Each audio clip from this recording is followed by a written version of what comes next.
The screams tore through the night like a storm. Moremi sat bolt upright in her bed, her heart pounding. The air was thick with smoke and the sound of running feet.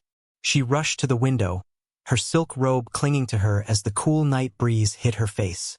Outside, the once peaceful streets of Ilife were chaos. Flames licked the sky, and shadows of people ran in every direction, their cries piercing the darkness. Moremi, her husband, King Oranmian, burst into the room, his face pale and his sword in hand. They're here. The Igbo raiders. They've broken through the gates. Moremi's stomach dropped. The Igbo had been a thorn in their side for months, attacking villages on the outskirts of the kingdom. But they had never dared to come this close to the heart of Ilife. She grabbed her husband's arm. What do we do? Where's Aluragbo? He's safe with the guards, Oramian said quickly, but his voice was tight with worry. We need to get you to safety. Now. Moremi shook her head. No. I won't hide while our people suffer. I need to help. Oramian's eyes softened, but his grip on her arm tightened. Moremi, you're the queen. If anything happens to you, if anything happens to me, our people will still have you, she interrupted, her voice firm. But right now they need us both. Let's go. Without waiting for his reply, she grabbed a shawl and ran out of the room, Oramian close behind. The palace was in disarray. Servants rushed past, carrying bundles of belongings, their faces etched with fear. Moremi's mind raced as she tried to make sense of the chaos. How had the Igbo gotten so close? How had they breached the walls of Ilife? Outside, the scene was even worse. The market square, usually bustling with life, was now a battlefield. The raiders, their faces painted with white chalk, moved like shadows, their machetes glinting in the firelight. They were ruthless, cutting down anyone who stood in their way. Moremi's heart ached as she watched a young mother fall, her child ripped from her arms. We need to get to the armory, Oramian shouted over the noise. We can't fight them like this. Moremi nodded, but as they turned to go, a group of raiders spotted them. One of them, a tall man with a scar running down his cheek, pointed at Oramian and yelled something in a language Moremi didn't understand. Before she could react, they were surrounded. Oramian stepped in front of her, his sword raised. Stay behind me, he said through gritted teeth. The raiders lunged, their weapons flashing. Oramian fought bravely, but there were too many of them. Moremi's heart raced as she watched her husband struggle. She looked around desperately for something, anything to help. Her eyes landed on a torch lying on the ground. Without thinking, she grabbed it and swung it at the nearest raider. The man yelped as the flames caught his arm, and Moremi didn't hesitate. She swung again, forcing the raiders back. Oramian took advantage of the distraction, cutting down two of them with swift, precise strikes. The remaining raiders hesitated, then turned and fled into the night. Oramian turned to Moremi, his chest heaving. Are you hurt? She shook her head, her hands trembling. No, but we need to get to the armory. Now. They ran through the streets, dodging flames and fallen bodies. The armory was on the other side of the city, and every step felt like a mile. Moremi's mind raced as they went. How had this happened? How had the Igbo become so bold? And more importantly, how could they stop them? When they finally reached the armory, it was already surrounded by warriors. Moremi recognized the captain of the guard, a burly man named Adebayo. He was barking orders, his voice hoarse from shouting. Your Majesty, Adebayo said when he saw them. Thank the gods you're safe. What's the situation? Oramian asked, his voice sharp. Adebayo shook his head. It's bad. They've taken the eastern quarter. We're trying to hold them off, but they're too many. Moremi stepped forward. We need to rally the people. If we can get everyone to the palace, we can defend it. Adebayo looked at her, surprised. My queen, the palace is the first place they'll attack. Exactly, Moremi said, her voice steady. If we can draw them there, we can trap them. We have the high ground, and we know the terrain better than they do. Oramian nodded slowly. She's right. Adebayo, send word to the people. Tell them to make for the palace. We'll hold the line there. Atabeo hesitated, then bowed. Yes, your majesty. As he ran off, Oranmian turned to Moremi. You're full of surprises tonight. She managed a small smile. I told you I wouldn't hide. They made their way to the palace, gathering warriors and civilians along the way. By the time they reached the gates, a large crowd had formed. Moremi's heart ached as she saw the fear in their eyes. These were her people and she had failed to protect them. But there was no time for guilt. The raiders were closing in, and they needed to act fast. Oranmian took charge, directing the warriors to their positions. Moremi stayed by his side, helping where she could. She handed out weapons, tended to the wounded, and tried to keep the people calm. As the first wave of raiders reached the palace gates, the battle began in earnest. The warriors fought bravely, but the raiders were relentless. Moremi watched from the steps of the palace, her heart in her throat. She felt helpless, and it was a feeling she hated. We can't keep this up, Oranmian said, his voice grim. There are too many. Moremi clenched her fists. There has to be a way. We can't let them win. Oranmian looked at her, his eyes filled with a mixture of pride and sorrow. You've done more than anyone could ask of you, Moremi. But this might be the end. Moremi shook her head. No, I won't accept that. There has to be a way. As the battle raged on, Moremi's mind raced. She thought of the stories she had heard as a child, of the gods and goddesses who had helped their people in times of need. One name stood out, Esamiran, the river goddess. It was said that she granted wisdom and strength to those who sought her help. Moremi turned to Oranmian. I need to go to the river. He frowned. What? Moremi, it's too dangerous. I have to try, she said, her voice firm. If there's any chance Esamiran can help us, I have to take it. Oranmian hesitated, then nodded. Take Atabeo with you, and be careful. Moremi didn't waste any time. She found Atabeo and explained her plan. He looked skeptical but agreed to accompany her. They slipped out of the palace through a hidden passage, the sounds of battle fading behind them.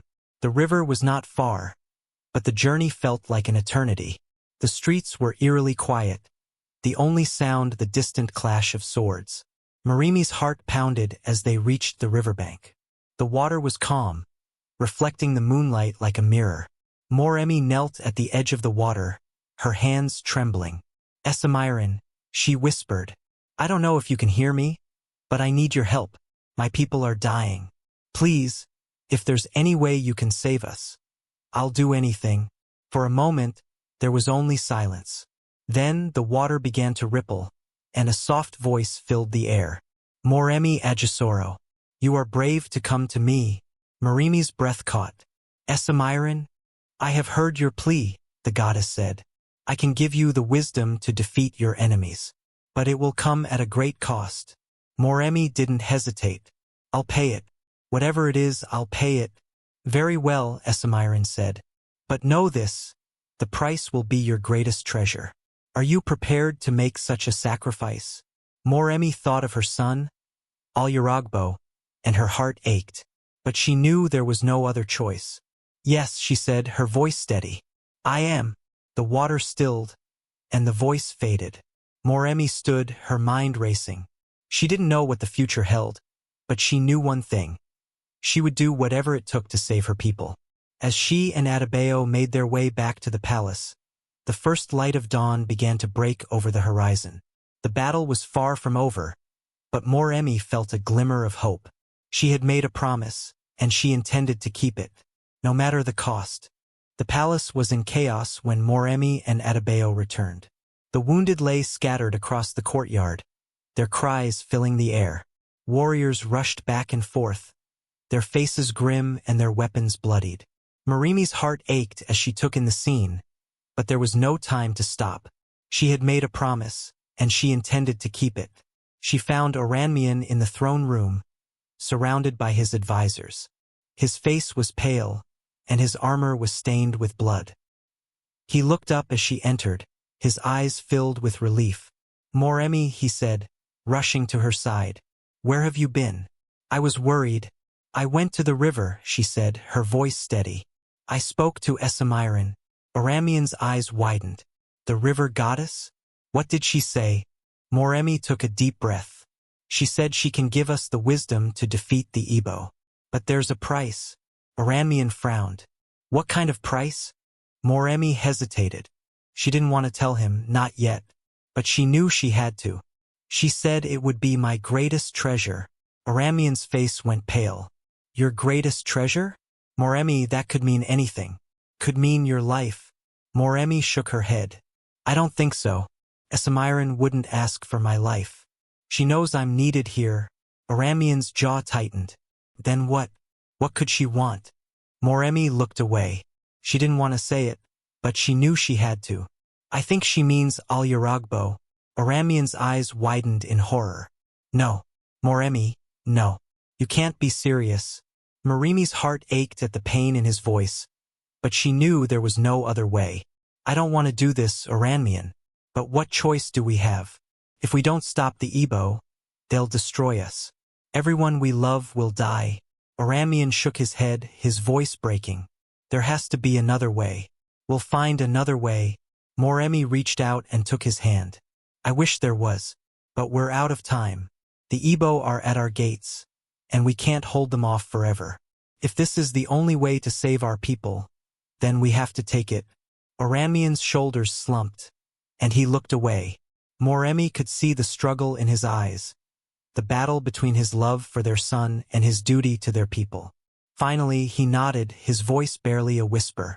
Do what you have to do. Moremi's heart ached, but she knew there was no time to waste. She turned to Adebayo, who had been standing quietly by the door. Gather the warriors. We need to prepare for the next attack. Adebayo nodded and left the room. Moremi turned back to Oramian, her voice soft. I'll make sure Al Yaragbo is safe. He won't suffer. Oramian's eyes filled with tears, but he nodded. I know you will. Moremi left the throne room, her heart heavy. She made her way to the nursery, where Al Yaragbo was sleeping peacefully, unaware of the chaos outside.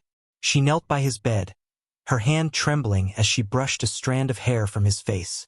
I'm so sorry, my love, she whispered, her voice breaking. I wish there was another way. Al Yaragbo stirred, his eyes fluttering open. Mama? Moremi forced a smile, her heart breaking. It's okay, my sweet boy. Go back to sleep. Al Yaragbo nodded, his eyes closing again. Moremi stayed by his side for a moment, memorizing every detail of his face. Then she stood, her resolve hardening. She couldn't afford to hesitate. Not now. She left the nursery and made her way to the temple, where the priests were preparing for the sacrifice. They looked up as she entered, their faces solemn. Are you ready, my queen? One of them asked. Moremi nodded, her voice steady. I am. The priests led her to the altar, where a fire burned brightly. Moremi knelt before it, her hands clasped in prayer. She closed her eyes, her mind filled with images of her son, her husband, and her people. She thought of the battles they had fought, the lives they had lost, and the future they were fighting for. Esamiran, she whispered, I am ready to pay the price. Please, give us the wisdom to defeat our enemies. The fire crackled, and a soft voice filled the air. Moremi Ajisoro, you are brave to make such a sacrifice. I will grant you the wisdom you seek, but remember, the price must be paid.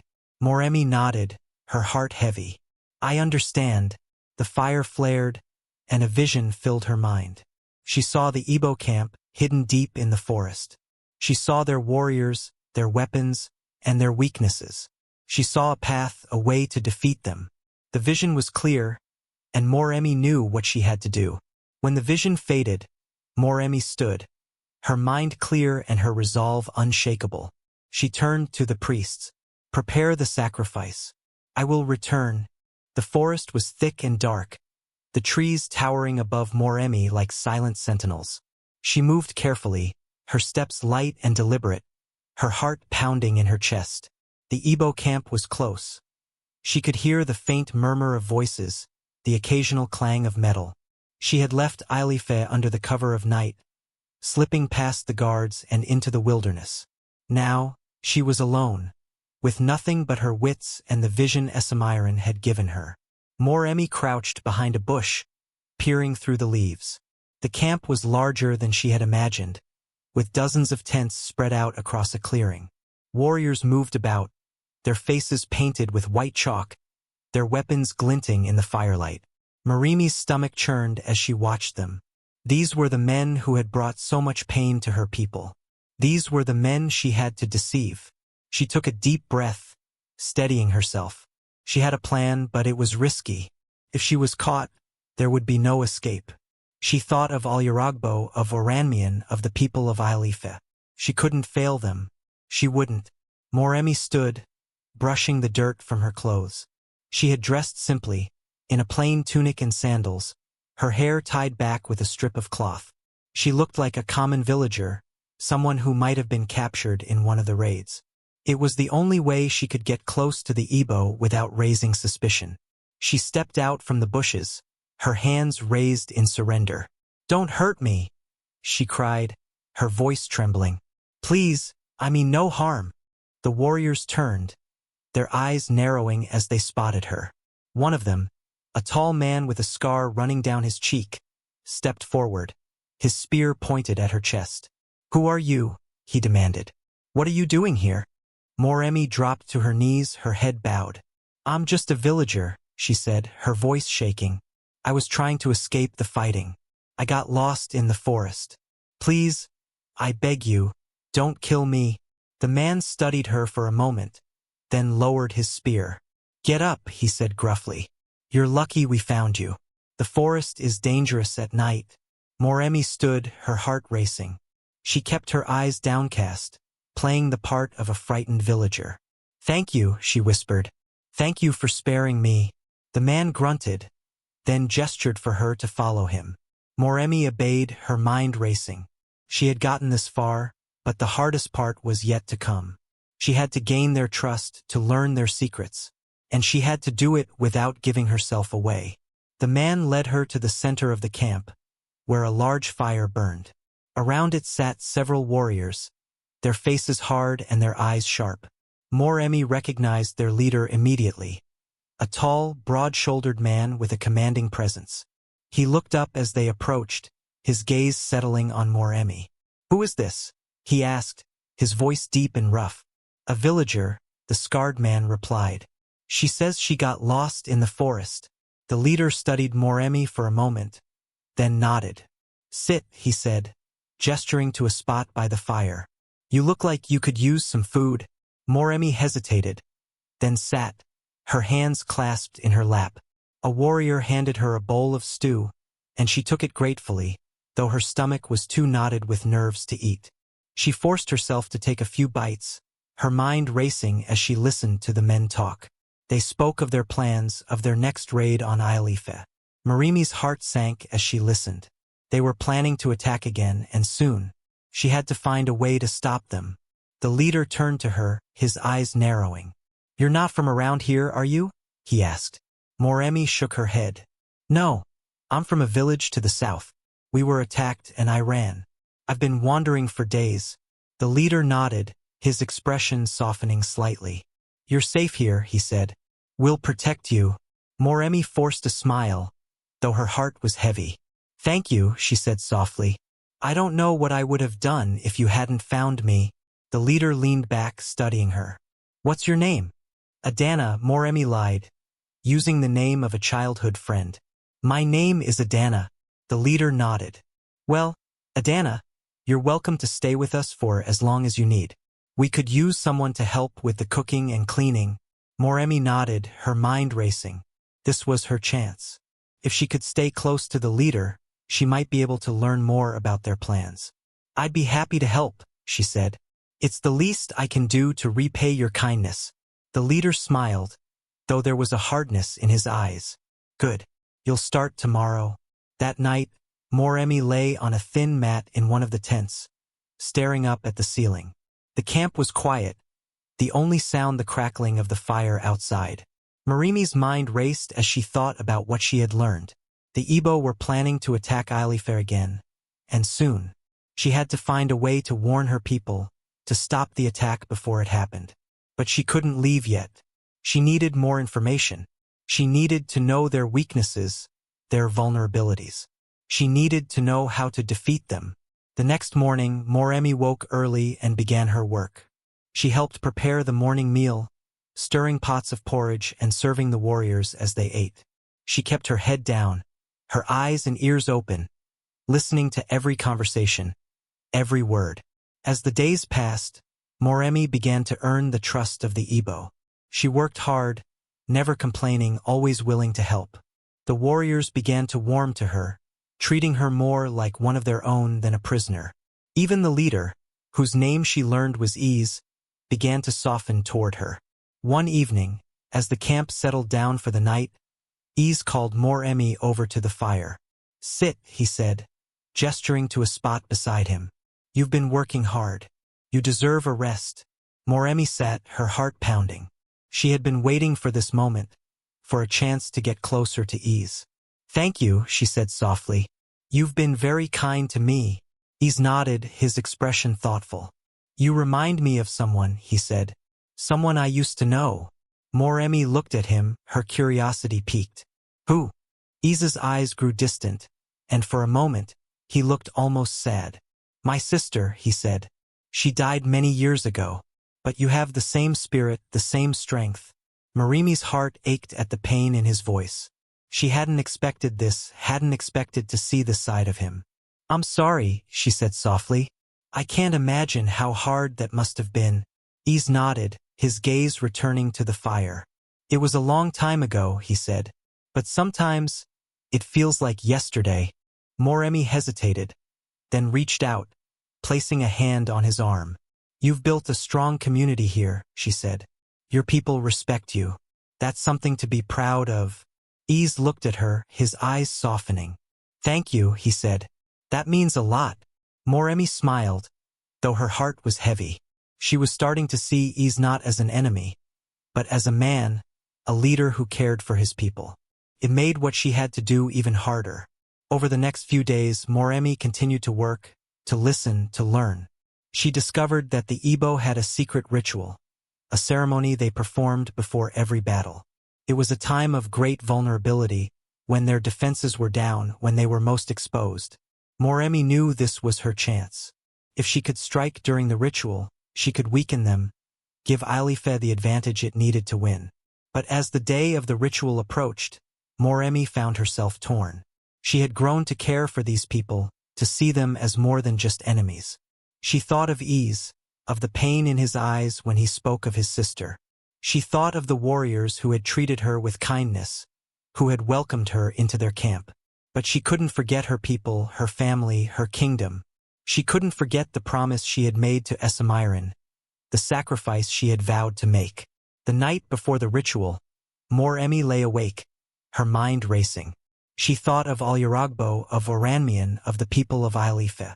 She thought of the vision Esamiran had given her, of the path she had to take. She knew what she had to do. She just didn't know if she had the strength to do it. The next morning, the camp was alive with activity. The warriors prepared for the ritual, their faces painted, their weapons polished. Moremi watched from the sidelines, her heart heavy. Ease approached her, his expression serious. "Today is an important day," he said. "We will perform the ritual, and then we will march on Alife." Moremi nodded, her throat tight. "I understand," she said softly. Ease studied her for a moment, then placed a hand on her shoulder. "You've become like family to us, Adana," he said. "When this is over, you will have a place here, if you want it." Moremi forced a smile, though her heart was breaking. "Thank you," she said. "That means more to me than you know." Ease nodded, then turned and walked away, joining the other warriors as they prepared for the ritual. Moremi watched him go, her mind made up. She had to act. She had to do what was right for her people, no matter the cost. As the ritual began, Moremi slipped away, moving quietly through the camp. She knew what she had to do. She just hoped she had the strength to see it through. The fire crackled, the warriors chanting as they circled it. Moremi moved closer, her heart pounding. She had one chance, one opportunity to strike. She took a deep breath, then stepped forward, her voice ringing out. "Stop!" The chanting ceased, the warriors turning to look at her in surprise. Ys stepped forward, his eyes narrowing. "Adana? What are you doing?" Moremi stood tall, her voice steady. "I can't let you do this," she said. "I can't let you attack my people." Ys's eyes widened in shock. "Your people?" Moremi nodded, her heart heavy. "I am Moremi, Queen of Ilife, and I will not let you destroy my kingdom." The camp erupted into chaos, the warriors shouting, their weapons raised. Ys stared at her, his expression a mixture of anger and betrayal. "You lied to us," he said, his voice cold. Moremi met his gaze, her heart breaking. "I had to," she said. "I had to protect my people." Ys's jaw tightened, his eyes filled with pain. "You were like family to us," he said. "And you betrayed us." Moremi's eyes filled with tears, but she stood her ground. "I'm sorry," she said, "but I had no choice." Ys nodded, his expression hardening. "Then you leave me no choice either." He raised his spear, his eyes filled with resolve. Moremi closed her eyes, bracing herself for the end. But the blow never came. Instead, there was a loud crash, the sound of shouting and the clash of weapons. Moremi opened her eyes to see the warriors of Ilife charging into the camp, their weapons raised, their faces fierce. Ys turned, his eyes wide with shock. "What is this?" he demanded. Moremi stepped forward, her voice strong. "This is the end," she said. "Your reign of terror is over." The battle was fierce, the warriors of Ilife fighting with everything they had. Moremi stood at the center of it all, her heart heavy but her resolve unshakable. She had done what she had to do. She had saved her people. But as she watched the camp burn, as she saw the pain in Ys's eyes, she couldn't help but feel a deep sadness. She had won, but at a great cost. And she knew that the hardest part was yet to come. The camp was chaos. Flames roared, smoke filled the air, and the clash of weapons echoed through the forest.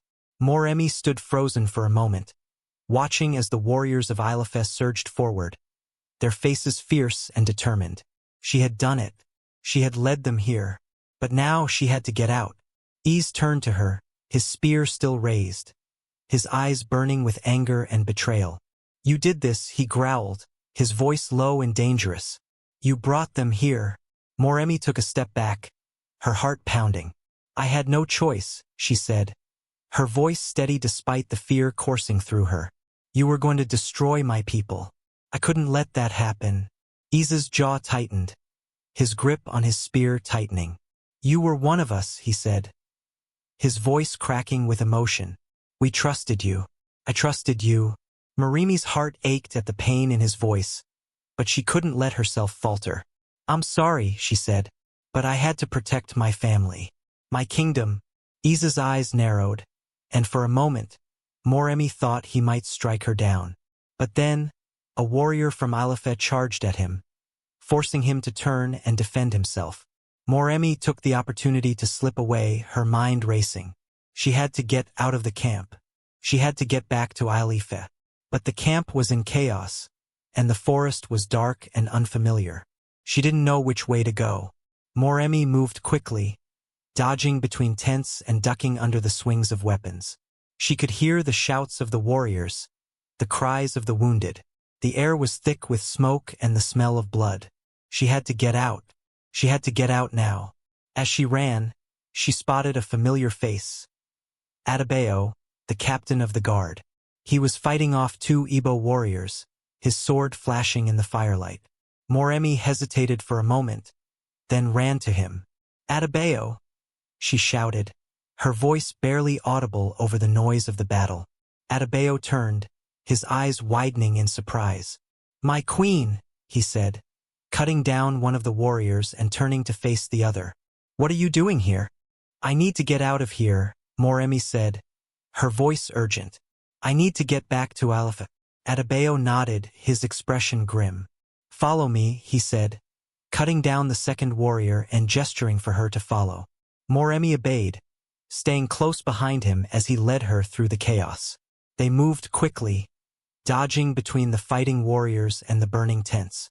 Moremi's heart pounded in her chest, her breath coming in short gasps. She had to keep going. She had to get out.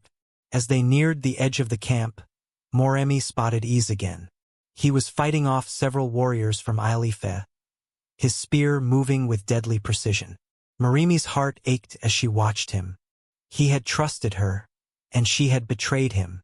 But she had no choice. She had to protect her people. Adebayo grabbed her arm, pulling her behind a tent. "We need to move quickly," he said, his voice low. "The forest is just ahead. Once we're in the trees, we'll be harder to track." Moremi nodded, her mind racing.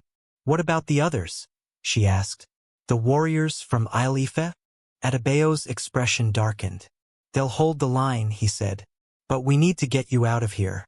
You're too important to lose." Moremi's heart ached at the thought of leaving her warriors behind, but she knew Adebayo was right. She had to get back to Ailife. She had to warn Aranmian to prepare for the next attack. They moved quickly, slipping past the fighting warriors and into the forest. The trees were thick, the underbrush dense. Moremi stumbled as they ran, her legs aching from the effort. But she couldn't stop. She had to keep going. As they ran, Moremi's mind raced. She thought of Ease, of the pain in his eyes when he realized she had betrayed him. She thought of the warriors of Ailife, fighting and dying to protect their kingdom. She thought of Alyaragbo, of Aranmian, of the people she had sworn to protect. She couldn't fail them. She wouldn't. They ran for what felt like hours, the sounds of the battle fading behind them. The forest was dark and quiet, the only sound the rustling of leaves and the occasional call of a night bird. Moremi's legs were trembling, her breath coming in ragged gasps. But she couldn't stop. She had to keep going. Finally, Adebayo slowed, his hand on her arm.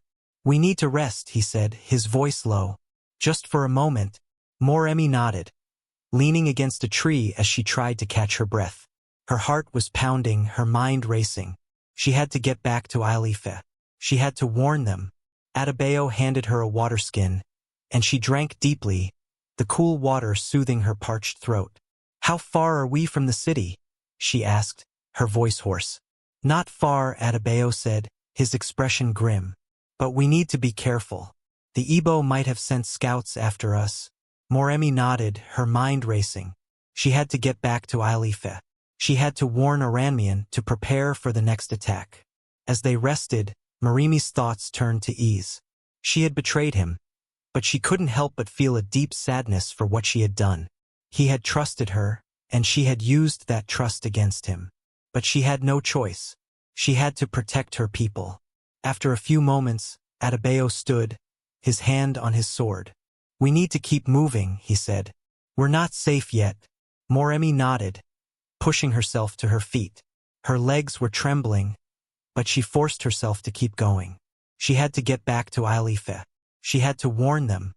They moved quickly through the forest, staying low and quiet. The moon was high in the sky, casting a pale light over the trees. Moremi's heart pounded in her chest, her mind racing.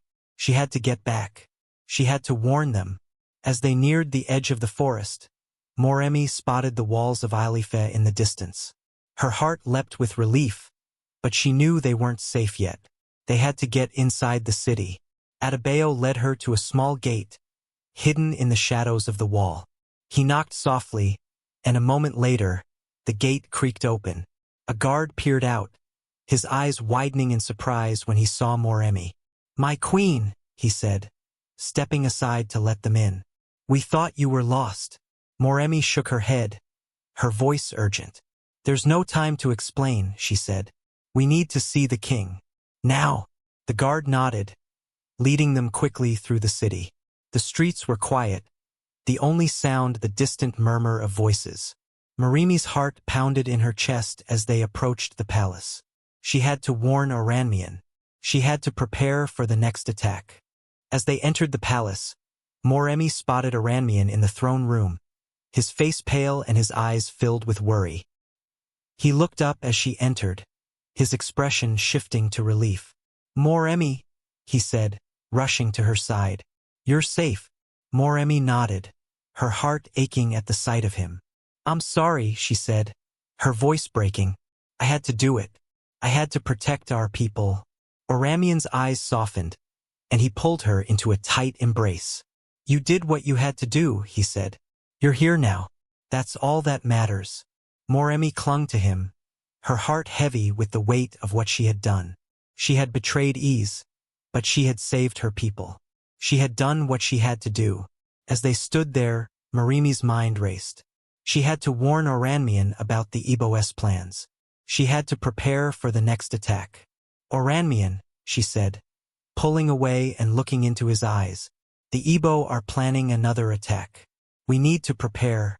Oramian's expression hardened, and he nodded. We'll be ready, he said. But first you need to rest. You've been through too much. Moremi shook her head, her voice urgent. There's no time, she said. We need to act now. Oramian studied her for a moment, then nodded. All right, he said. We'll prepare. But you need to rest. You can't help us if you're exhausted. Moremi hesitated, then nodded. She knew he was right. She needed to rest, to gather her strength. But her mind was racing, her heart heavy with the weight of what she had done. As Oramian led her to their chambers, Moremi's thoughts turned to Ease. She had betrayed him, but she couldn't help but feel a deep sadness for what she had done. He had trusted her, and she had used that trust against him. But she had no choice. She had to protect her people. When they reached their chambers, Oramian helped her sit on the bed, his hands gentle on her shoulders. Rest, he said softly. I'll take care of everything. Moremi nodded, her eyes filling with tears. I'm sorry, she whispered. I didn't want to hurt him, but I had to. Oramian's expression softened, and he pulled her into a tight embrace. You did what you had to do, he said. You saved us. That's all that matters. Moremi clung to him, her heart heavy with the weight of what she had done. She had betrayed Ease, but she had saved her people. She had done what she had to do. As she lay down to rest, Moremi's mind raced. She had to prepare for the next attack. She had to protect her people. But as she closed her eyes, all she could see was Ease's face, his eyes filled with pain and betrayal. She had done what she had to do, but that didn't make it any easier. The sun was rising over Ilife, casting a golden light over the city. Moremi stood on the palace walls, her eyes fixed on the horizon. The air was thick with tension, the city alive with the sounds of preparation. Warriors moved through the streets, their weapons glinting in the early morning light. The people of Ilife were ready. They had to be. Moremi's heart pounded in her chest as she watched the horizon. The Igbo were coming. She could feel it in her bones. She had betrayed Ease, and now he would come for revenge. She had to be ready. She had to protect her people. Oramian stood beside her, his expression grim. Are you sure they'll come today? He asked, his voice low. Moremi nodded, her eyes never leaving the horizon. They'll come, she said. Ease won't wait. He'll want to strike while we're still recovering. Oramian's jaw tightened, and he nodded. Then we'll be ready, he said. We'll hold the line. Moremi turned to him, her heart aching at the determination in his eyes. She had put him in this position, had forced him to lead their people into battle. But she knew he would do whatever it took to protect them. He was their king, and he would not fail them. As they stood there, Adebayo approached, his face grim. The warriors are in position, he said. We're ready for them. Moremi nodded, her mind racing. She had to stay strong. She had to lead her people through this. Good, she said. Make sure everyone knows the plan. We can't afford any mistakes. Adebayo nodded, then turned and left, his steps quick and purposeful. Moremi watched him go, her heart heavy with the weight of what was to come. She had done everything she could to prepare, but she knew the battle would be fierce. The Igbo were strong, and they would not go down without a fight. As the sun climbed higher in the sky, the tension in the city grew. The people of Ilife moved with purpose, their faces set with determination. They knew what was at stake. They knew they had to fight. Moremi moved through the city, her presence a calming force. She spoke to the warriors, to the women and children, to anyone who needed reassurance. She told them they would win, that they would protect their home. She told them they were strong, that they were brave. And she believed it. She had to. As the morning wore on, the sound of drums echoed through the air. Moremi's heart leapt into her throat as she turned to the horizon. The Igbo were coming. She could see them now, a dark mass moving across the plains. They were coming, and they were coming fast. Moremi turned to Aranmian, her voice urgent. "They're here," she said. "We need to get to the walls." Aranmian nodded, his expression grim. "Let's go," he said. They moved quickly, climbing the stairs to the top of the walls. The warriors of Ilife were already in position, their weapons ready, their faces set with determination. Moremi stood beside Aranmian, her heart pounding as she watched the Igbo approach. The enemy army was massive, their numbers far greater than Moremi had anticipated. Her stomach churned as she watched them move closer, their weapons glinting in the sunlight. They were coming, and they were coming with everything they had. Aranmian turned to her, his voice low. "Are you ready?" he asked. Moremi nodded, her eyes never leaving the horizon. "I'm ready," she said. As the Igbo drew closer, the warriors of Ilife raised their weapons, their faces set with determination. Moremi could feel the tension in the air, the fear and the resolve. They were ready. They had to be. The Igbo stopped just outside the city walls, their leader stepping forward. Moremi's heart ached as she recognized Ease. He looked different now, his face hard and his eyes filled with anger. He had trusted her, and she had betrayed him. Now he was here for revenge. Ease raised his spear, his voice ringing out across the battlefield. "Moremi," he shouted, "you betrayed us. You brought this upon yourselves." Moremi stepped forward, her voice strong despite the fear in her heart. "I did what I had to do," she said. "I protected my people. I won't let you destroy them." Ease's eyes narrowed, and he raised his spear higher. "Then we'll take your city by force," he said. "And you'll watch as we burn it to the ground." Moremi's heart pounded in her chest, but she stood her ground. "You can try," she said, "but we won't go down without a fight." Ease's jaw tightened, and he nodded. "So be it," he said. With a roar, the Igbo charged, their weapons raised, their voices echoing across the battlefield. Moremi's heart leapt into her throat as she watched them come, but she forced herself to stay calm. She had to lead her people. She had to protect them. "Hold the line," she shouted, her voice ringing out over the noise of the battle. "Don't let them through." The warriors of Ilife raised their weapons, their faces set with determination. They were ready. They had to be. As the Igbo reached the walls, the battle began in earnest. The sound of clashing weapons filled the air, the cries of the wounded echoing across the battlefield. Moremi stood on the walls, her heart pounding as she watched the fighting below. She had to stay strong. She had to lead her people. Aranmian stood beside her, his sword in hand. "We need to hold them off," he said, his voice urgent. "If they breach the walls, we're done for." Moremi nodded, her mind racing. She had to think of something, had to find a way to turn the tide. But the Igbo were strong, and they were relentless. They were pushing forward, their numbers overwhelming. As the battle raged on, Moremi spotted a weakness in the Igbo's formation. They were focused on the main gate, leaving their flanks exposed. If she could lead a group of warriors around the side, they could attack from behind and catch the Igbo off guard. She turned to Aranmian, her voice urgent. "I have an idea," she said. "We need to attack from the side. If we can catch them off guard, we might be able to push them back." Aranmian's eyes narrowed, and he nodded. "Do it," he said. "But be careful." Moremi nodded, then turned to Adebayo. "Gather a group of warriors," she said. "We're going around the side." Adebayo nodded, his expression grim. "Yes, my queen," he said. As Adebayo gathered the warriors, Moremi's heart pounded in her chest.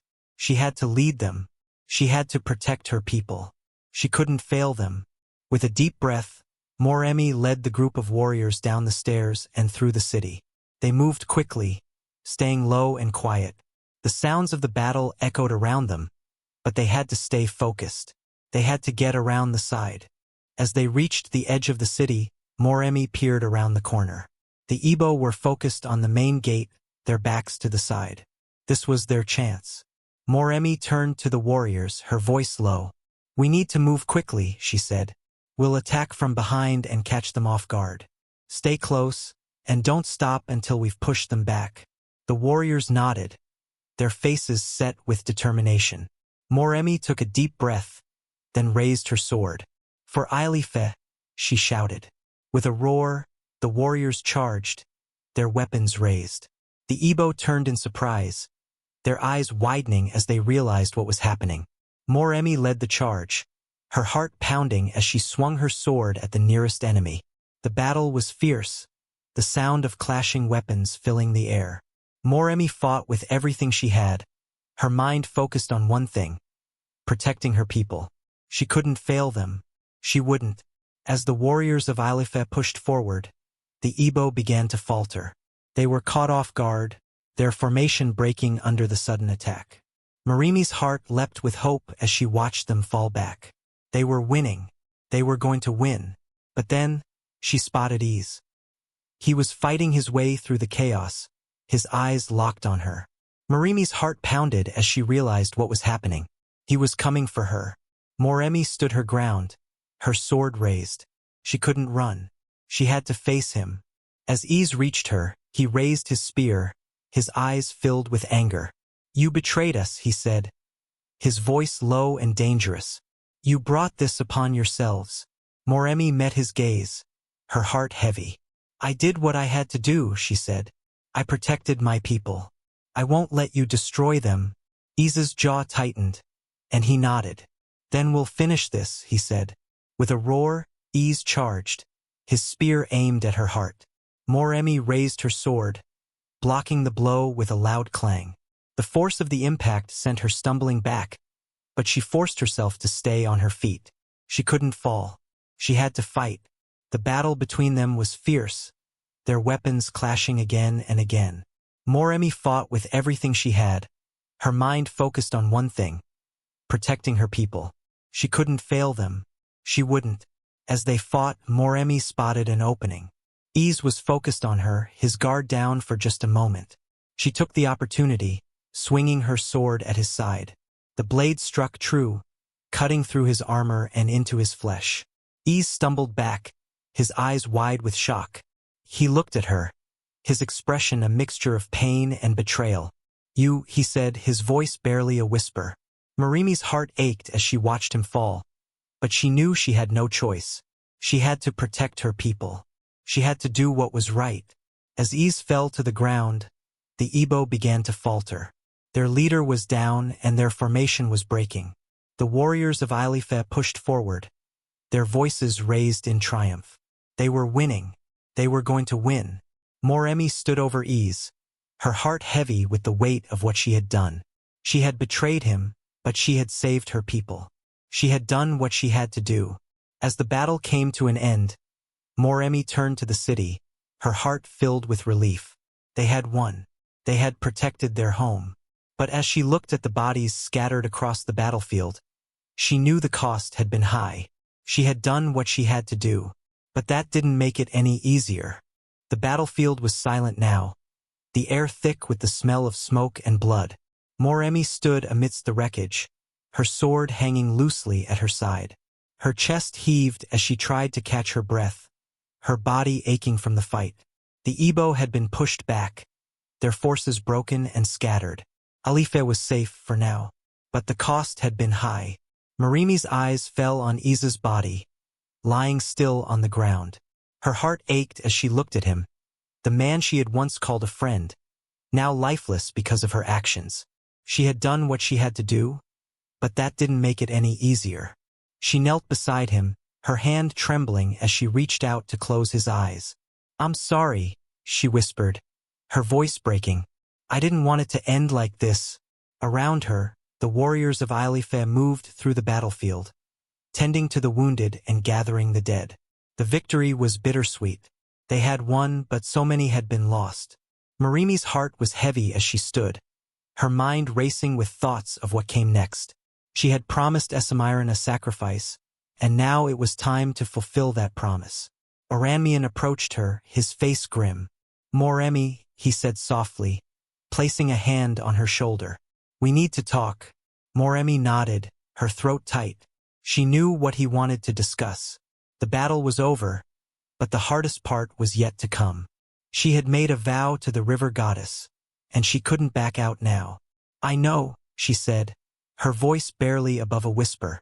I have to do it. I have to fulfill my promise. Oramian's eyes filled with pain, but he nodded. I understand, he said, but it doesn't make it any easier. Moremi looked at him, her heart breaking at the sorrow in his eyes. She had known this moment would come, but now that it was here, she wasn't sure she was ready. She thought of Aluragbo, her sweet boy, and her chest tightened. How could she do this? How could she give him up? But she had no choice. She had made a promise, and she had to keep it. For the sake of her people, for the sake of Ailife, she had to do this.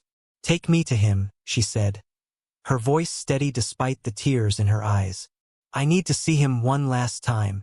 Oramian nodded, his hand tightening on her shoulder. Come, he said. They walked through the city together, the streets quiet and somber. The people of Ailife watched them pass, their faces filled with gratitude and sorrow. They knew what Moremi had done for them, and they knew the price she was about to pay. When they reached the palace, Moremi's heart pounded in her chest. She could hear Aluragbo's laughter echoing through the halls, and it made her stomach twist. He was so young, so innocent.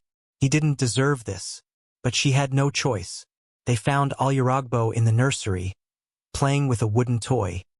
He looked up as they entered, his face lighting up with a smile. Mama, he said, running to her. You're back.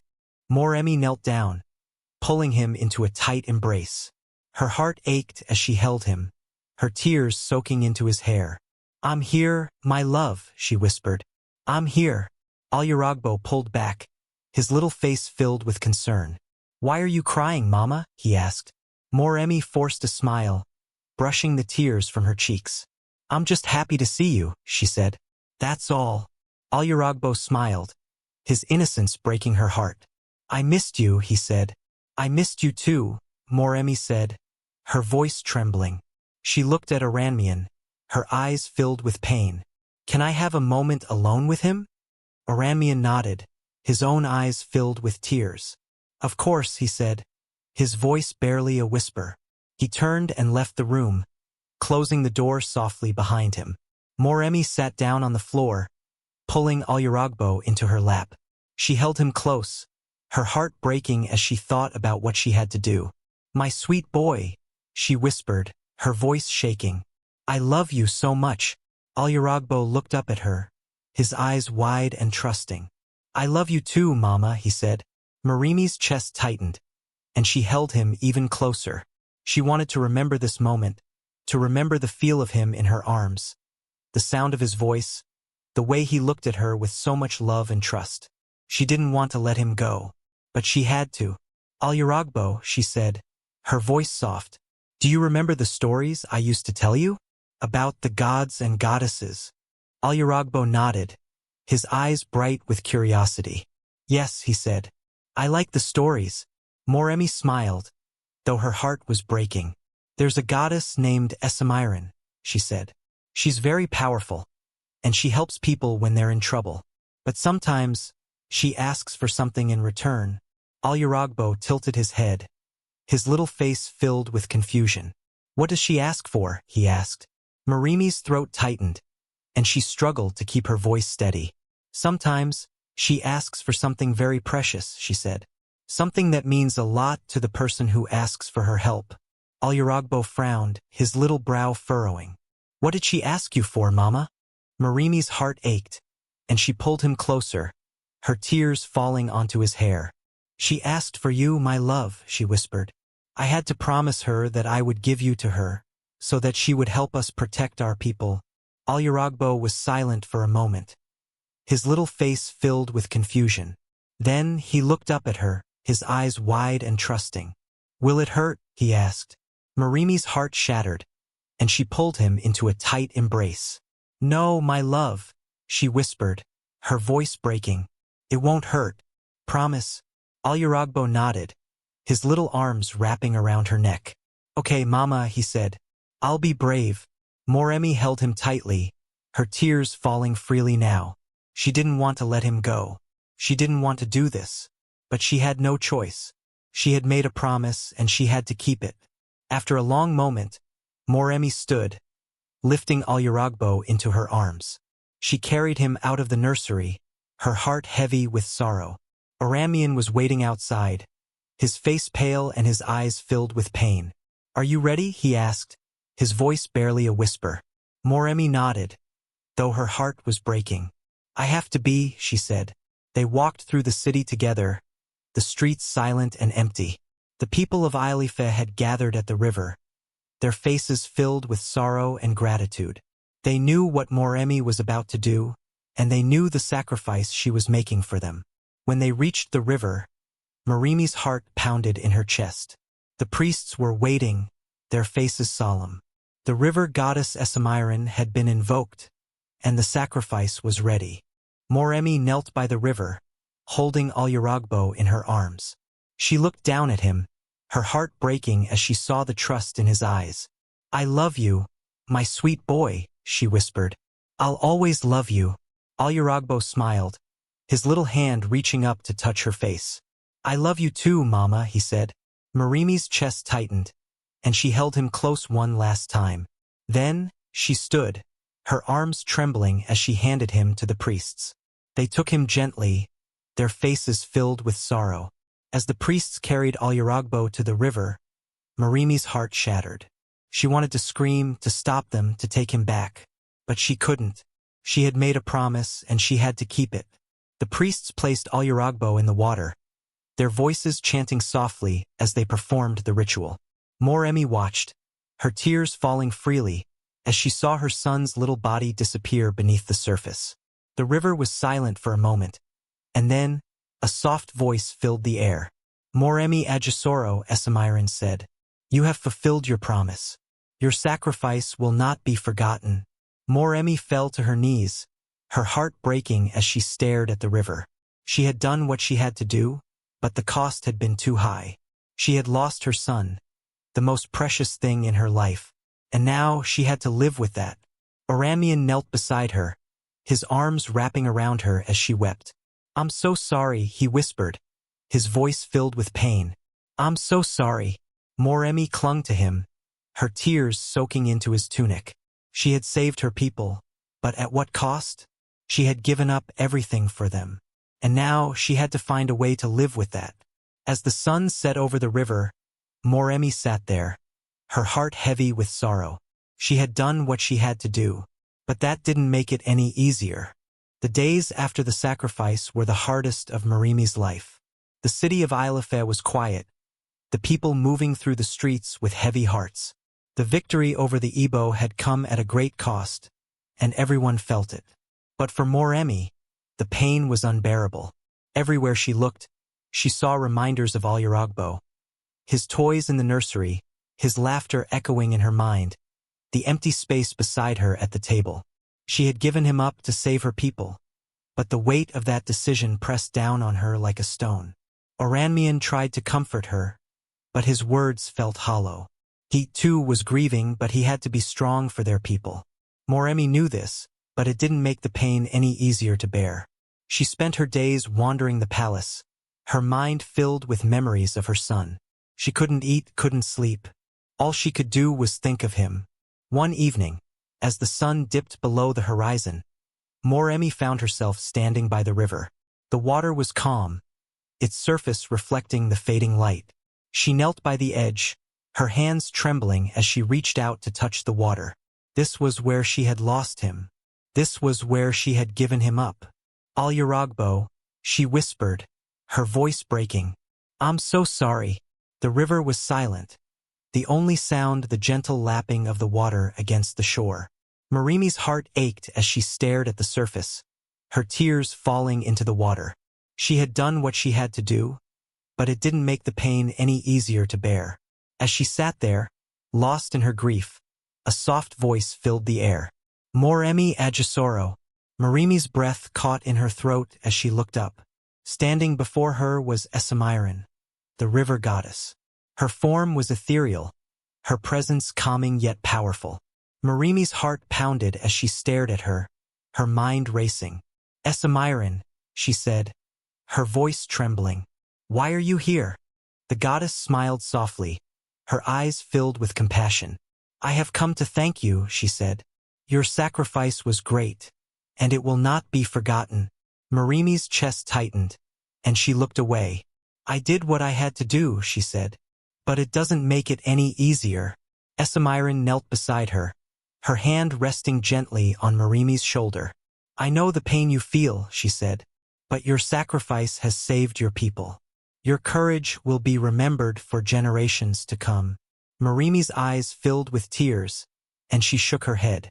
"I don't care about being remembered," she said. "I just want my son back." Esamiran's expression softened, and she nodded. "I understand," she said. "But know this, your son's spirit is at peace. He is with me and he is safe." Moremi's heart ached at the words, but she nodded. "Thank you," she whispered. "That's all I needed to hear." Esamiran stood, her form shimmering in the fading light. "You are a great queen, Moremi Agisoro," she said. "Your people will honor you, and your legacy will live on." With that, the goddess disappeared, leaving Moremi alone by the river. She sat there for a long time, her mind filled with thoughts of Aluragbo. She missed him more than words could express, but she knew he was safe. That was all that mattered. When she finally returned to the palace, Oranmian was waiting for her. He looked at her with concern, his eyes filled with love and sorrow. "Are you all right?" he asked. Moremi nodded, though her heart was still heavy. "I will be," she said. "I spoke to Esamiran. She told me Aluragbo is safe." Oramian's eyes filled with tears, and he pulled her into a tight embrace. "I'm so sorry," he whispered. "I wish there had been another way." Moremi clung to him, her tears falling freely. "I know," she said, "but we did what we had to do. We saved our people." Oramian nodded, his arms tightening around her. "We did," he said, "and we'll honor Aluragbo's memory. We'll make sure he's never forgotten." Moremi nodded, her heart aching but filled with a glimmer of hope.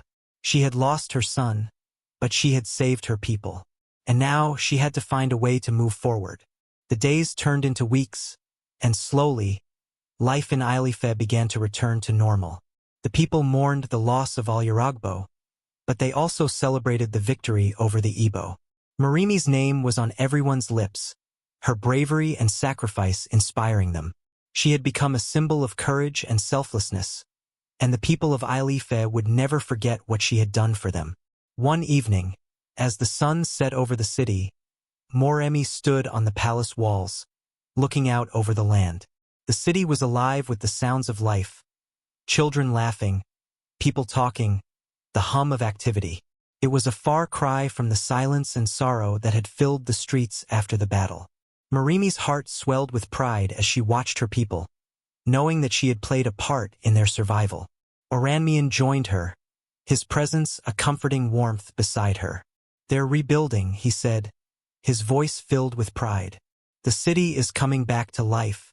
Moremi nodded, her eyes scanning the horizon. "They're strong," she said. "They've been through so much, but they're still standing." Oramian smiled, his hand resting gently on her shoulder. "They're strong because of you," he said. "You gave them hope.